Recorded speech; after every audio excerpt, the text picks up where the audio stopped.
Actually, we made a joke. Was it this morning or yesterday? I was making a joke with the girl saying that Mummy, Daddy are having another baby.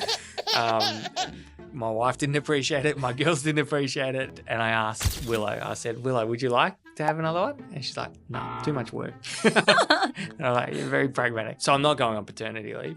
But if I was to go on any parental leave, how would you consider my insurance needs? So today we're going to talk about all the research that we do at Skye when we're providing advice to our clients. So today I got Ashley with me. Thanks for joining me, Ash. Thanks for having me. Appreciate all your preparation in this catch up. I told Ash about 10 minutes ago. No, actually, I told you an hour and a half ago. I had basically a whole day. Yeah. So what we're going to do, we're going to talk about all the research we do. So a lot of people come to us and they think, well, we're just going to produce an insurance quote. And that's pretty easy and simple. So I want you to explain to us, like, what is all the kind of research we do? Because I haven't been deep diving into the research for some time, but I see the team doing a lot of the research. And so explain to me, when we get a client to fill in all their personal information, what are we doing to determine what cover we're going to recommend for them? Yeah, so we're asking our clients all about their financial situation, work situation. We ask about their health history, their family health history, their hobbies that they might have. All of this then gets de-identified and sent to the insurers so that the insurers can let us know if this person were to apply for cover, based off of that information, what sort of exclusions and loadings are we expecting? All right, pause. What's an exclusion? An exclusion gets applied to cover so that the insurer is not going to pay you if that's causing you to claim. Got it. So, for example, a lot of people have back exclusions. If you're unable to, and you have that on your income protection and your total and permanent disability cover, if you're unable to work due to your back, then and you have a back exclusion, then you're not going to get able to claim the income protection. Got it. And so can an insurance company just put an exclusion on willy-nilly whenever they want, however they want? How does it work? It's based off of your actual health history and any symptoms or family history. So if you are experiencing, for example, lower back pain and you go and see a physio for that lower back pain, then that's a situation where it could be likely the insurer is going to apply an exclusion. Got it. And then you said loadings. What's a loading? A loading gets applied where the health situation is too broad to be able to make an exclusion of it. So the insurer covers their risk by making the premiums more expensive.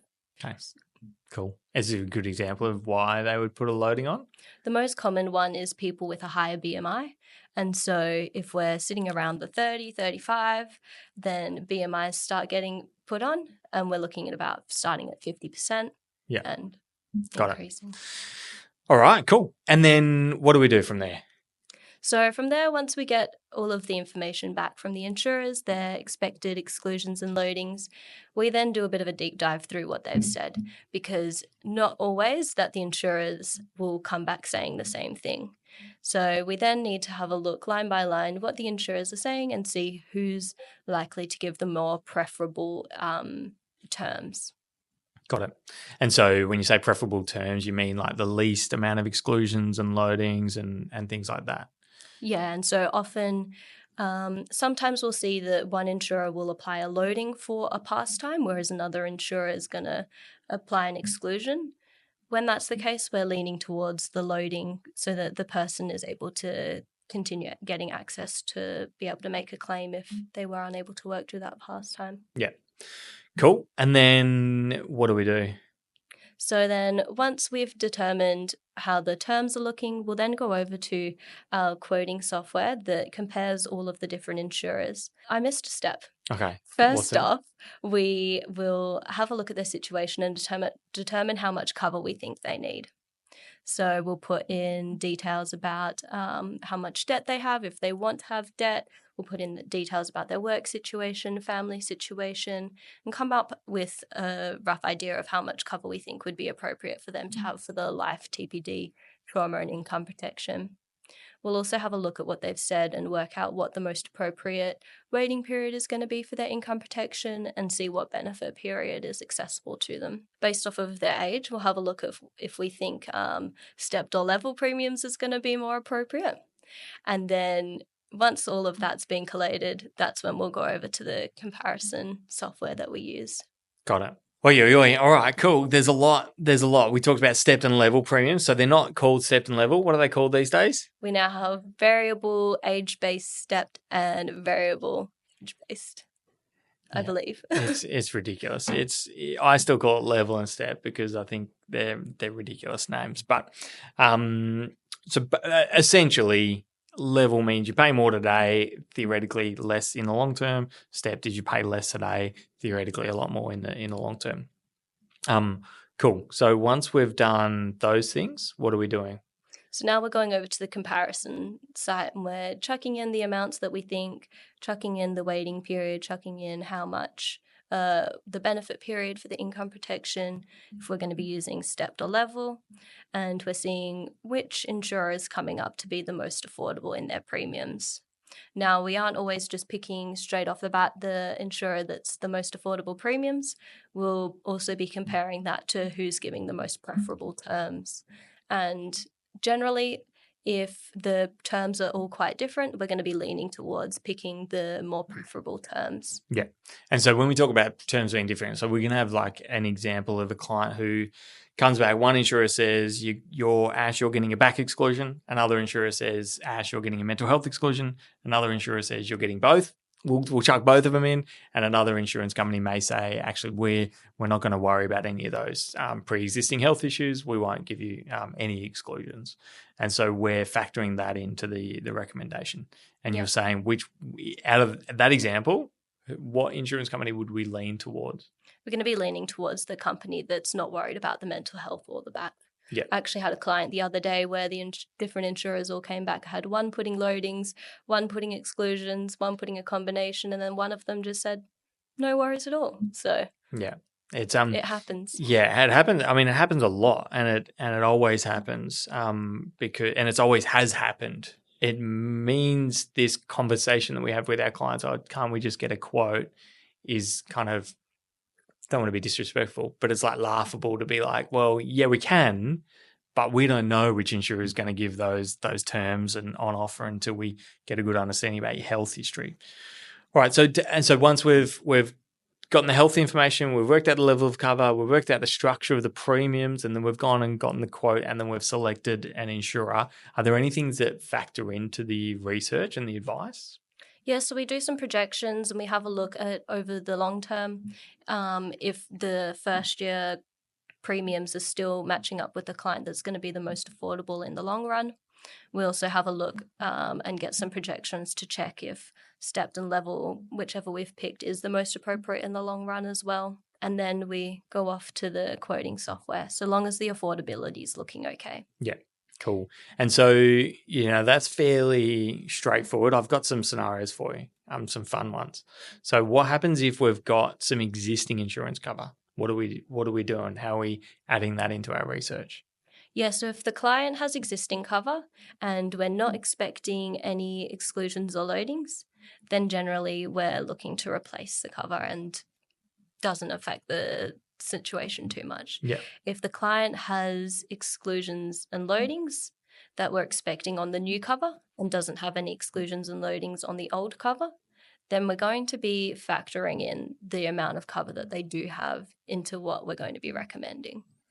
Okay, so you mentioned if there's no exclusion on the new cover, no exclusion on the old cover, we're looking to replace the cover. So is that because you make more money, so you just want to replace my cover? Is that why you do it? It's a very good ethical scenario that I can use in my PY. Yeah. But the main reason is because the features and benefits are a lot stronger in the retail policy in comparison to the super policy. Yeah. The other thing is that, like, the reality of the situation is being a new customer for a life insurance provider is often almost always better than being an existing customer, unfortunately, for a whole bunch of reasons I get grumpy at.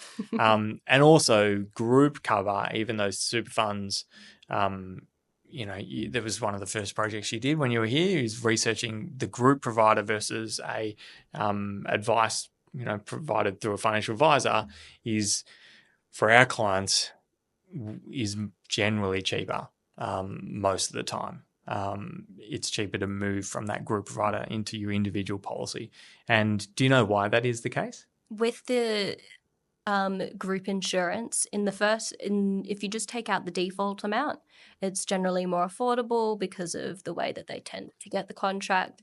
Then after that, if you start tailoring it, increasing it, their costs aren't as favorable. Yeah, and the other reason why it's sometimes more favorable is because life insurance is priced based on you being underwritten. So, having all of these disclosures up front with the policy can be much more favorable because the insurance company knows what they're getting into. Having a big group policy, they may have some really unhealthy people as a part of that pool. They may have some healthy people, but no one's underwritten on that default level.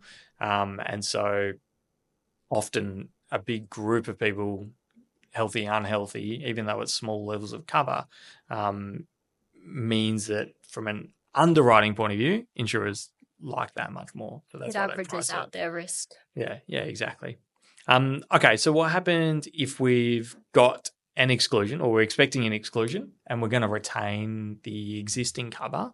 What are we doing? What are some considerations with regards to like the lump sum cover, and then what sort of considerations with regards to income protection? With the lump sum cover, it's a little bit more simple. We just offset the amount of cover that we think they need by the amount that they do have. So if we think that they need $1 million, and they already have 100,000, we'll be looking at 900,000 instead. With the income protection, things get a little bit more complicated here. So if they have income protection already that is the same amount as the amount that they need, generally with most super funds, the benefit period is limited to about 2 years instead of until the age of 65, which we normally look at. And so in that instance, where the amount of income protection needed is the same, then we'll recommend income protection of the same amount, but with a longer waiting period, so that we have both of the income protection policies. So we've got the existing one that goes for 2 years, and then once that's exhausted, then our new policy that we've set up kicks in after 2 years. Yep. Yeah. But a more common scenario is someone will have some income protection, but not the full amount that they need. So, for example, someone may need $5,000 per month, but they only have $1,000 per month. What we're going to be doing here is we're going to be doing quotes of a few different scenarios. Firstly, we're going to be looking at getting a quote for taking out income protection just to top up to be the same benefit period as their super. So $4,000 for 2 years, and then from 2 years until age 65, the same as normal. We'll also be having a look at what it would cost to take out new retail cover from day one or after the waiting period to be that full $5,000 until the age of 65, and comparing the two scenarios. Yeah. So option one is their existing income protection is $1,000 per month for 2 years. We go, all right, let's have a new one for $4,000 per month for 2 years, and then we have a second one for 2-year waiting period for the full $5,000 onwards till age 65. Cool. And are there any considerations with that? We need to take into consideration if the super fund is going to have a look at the other income protection policy, because sometimes some of the insurers are happy with both of them existing.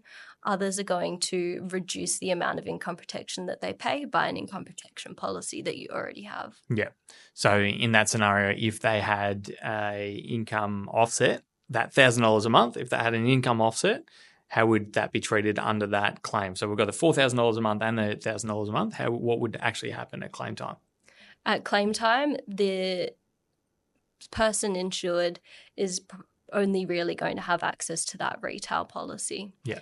Because the existing one is going to offset, and their retail policy is so much larger benefit than what they already have.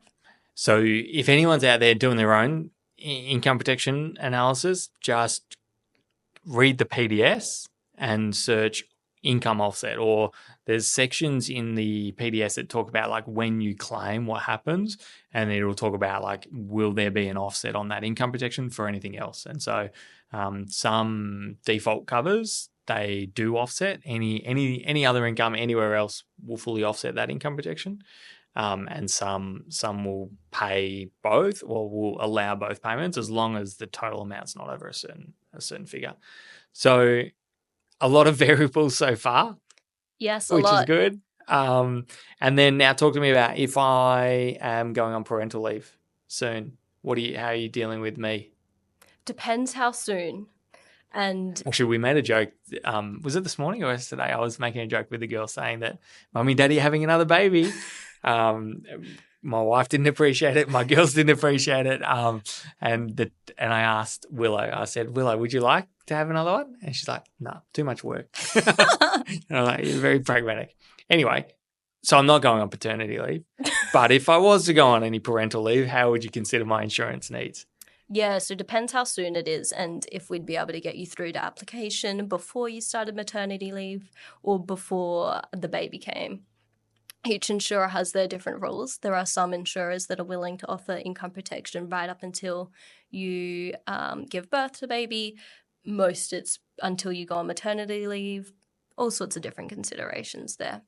If it's looking like we're not going to be able to get the application done in time before you go on maternity leave or parental leave, then we're likely not going to be able to have any income protection available then. And the amount of TPD that we're looking for you is going to be increased to reflect.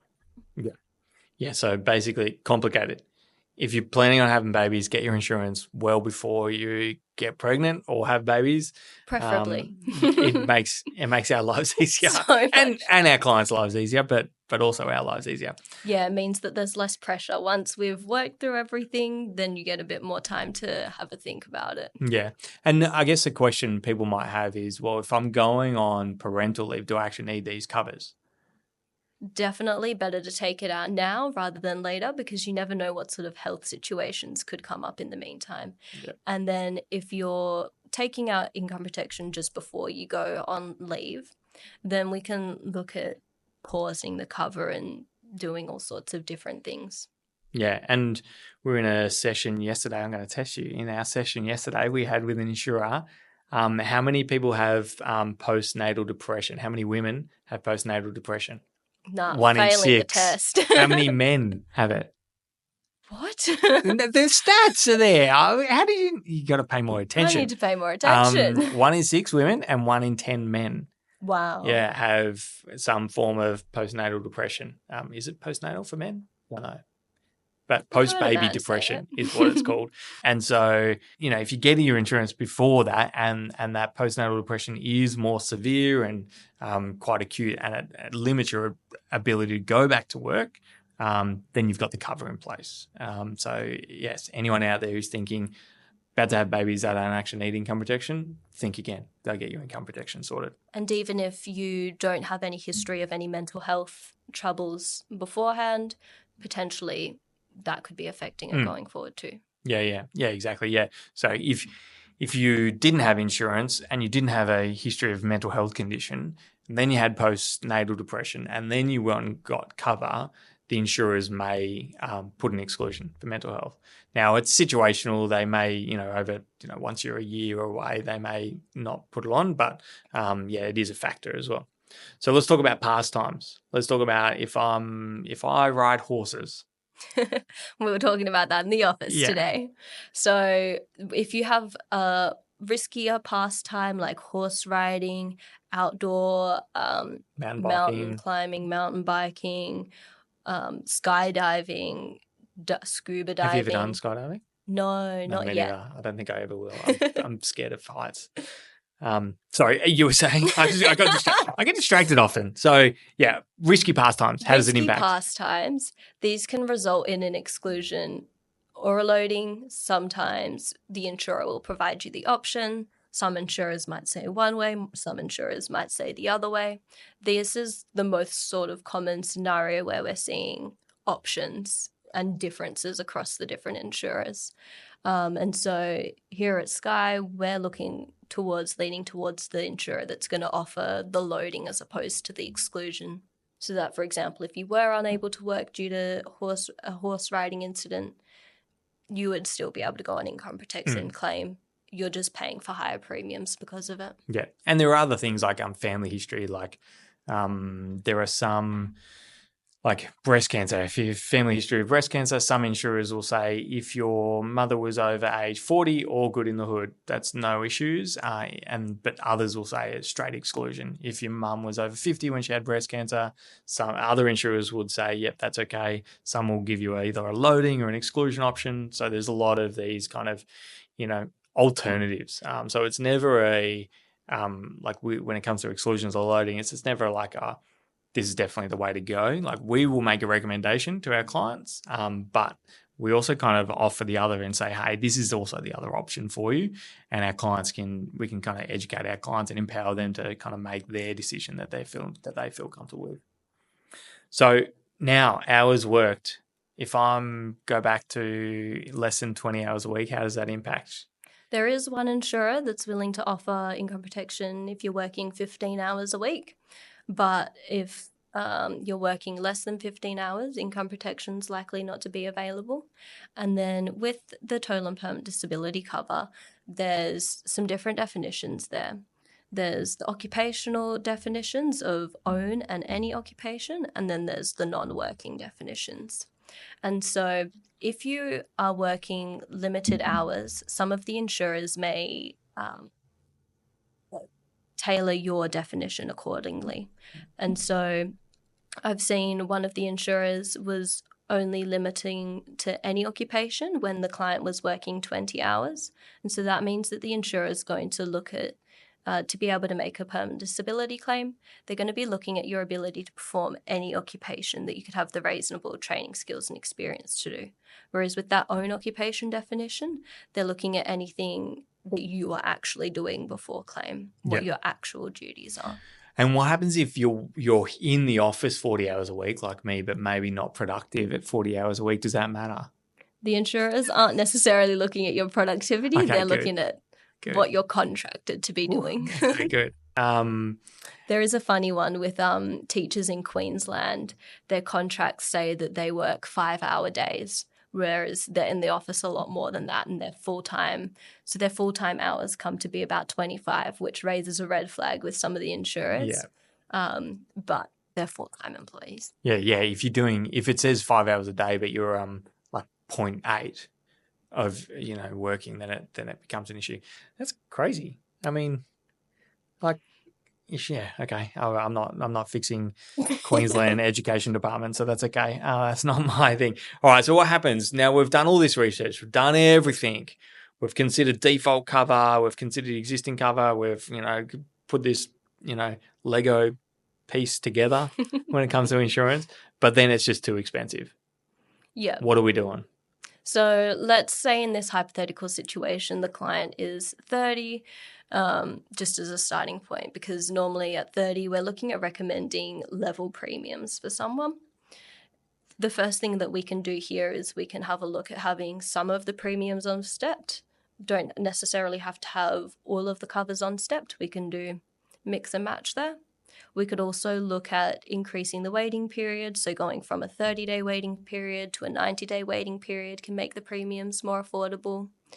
And then if we've exhausted all of those options, they have the longest waiting period possible. They have all of their cover on stepped for the cheapest first-year premiums, and it's still too expensive. Then we're going to be looking at playing around with the amounts of insurance that we're recommending for them. Yeah. Yeah. So, I mean, at the end of the day, we as the advisors will we do all this research and then we'll make a recommendation that we feel is comfortable. But at the end of the day, if we limit the cover to bring it down to what we deem as an affordable level, clients can then say, actually, I'd much feel more comfortable having more cover, paying more, and it being quote unquote unaffordable to protect their lifestyle or whatever. And the opposite can be true.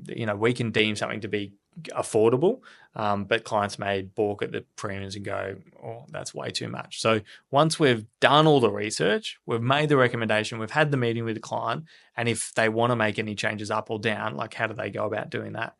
Yeah, so I always ask people to jump on a phone call with me because these sorts of things are often worked out quicker over the phone.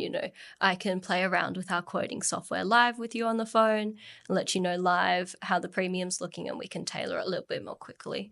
But the other option is shooting through an email, writing down either the sums that you feel comfortable having the insurance at, or even maybe have a premium figure in mind of what you'd be comfortable paying for. You can send me through that number and I'll play around and get some quotes, a couple of different options potentially that show you what amount of cover would look like at those premium amounts. Yeah.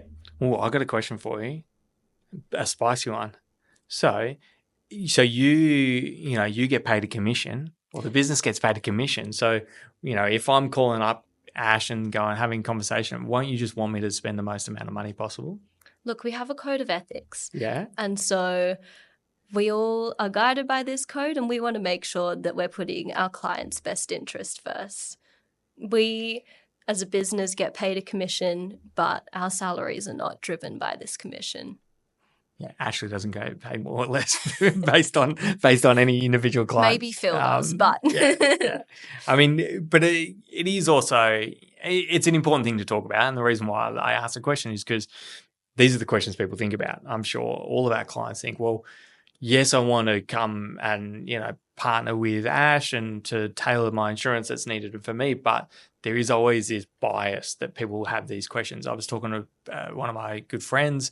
He was talking about a mortgage broker and gave him advice on a certain strategy for their loan. And he was like, oh, but I just don't know if it's the right thing for us or if it's just better for their business. And I knew in that situation that it wasn't going to impact the broker's commission based on the structure. And I just said to him, look, it's not going to increase anything he gets or the business gets. And so you don't need to worry. But it's this question that people have. And the thing that we try and do it is to separate your individual pay from the commission that any individual client gets. At the end of the day, if the business goes broke, you don't have a job, so that's important. But you're not on the phone trying to maximize any commission or cost. No. And yeah, the thing we talk about is like, how do we just educate our clients and empower them to make the decision that's right for them? Because your insurance decision that you make for yourself, Ashley, is different to my insurance decision. I may have a propensity to pay higher premiums to cover, the risks that are in my life and vice versa. And so, yeah, we always do all of this research and all of this work, and this is why it takes so much time, and this is why I kind of wanted to have a chat about it, so people get a good understanding of what is actually involved. But at the end of the day, we don't really care what clients pay in terms of the premiums. And also, I think if the client is comfortable and understand and educated about the cover that they're taking out, they're probably going to be able to hold it for hopefully as long as they need to into the future. And that's going to be better off for everyone as well, rather than taking out the maximum amount in day one and then cancelling after a couple of years. Yeah, and that's the thing I love most about insurance is like when it comes to let's talk about mortgage broking. It's like you want to borrow a certain amount. It's either yes or no. You can borrow less, but then you get not a nicer house and you got to live further out and all that jazz. But when it comes to insurance, you could literally overinsure yourself heaps, and there are limits. You can't go crazy. You can't get $50 million worth of cover, but you can dial anywhere from our recommendation. You can go up, or you can halve the premiums pretty easily with a few clicks of the button. It's just that decision about how much cover do I want versus how much do I want to pay. Yep. Anything else that I missed about our research and the process that's involved? I think that pretty well summarizes it. Yeah, I think you've done a good job. The only thing I was going to say is when we do all this research, we can't just hand someone a quote. What do we have to do? Has to go into our advice document, otherwise known as a statement of advice. This is something that here it's about 30 pages. Depending on where you're getting advice from, they can be way more than that.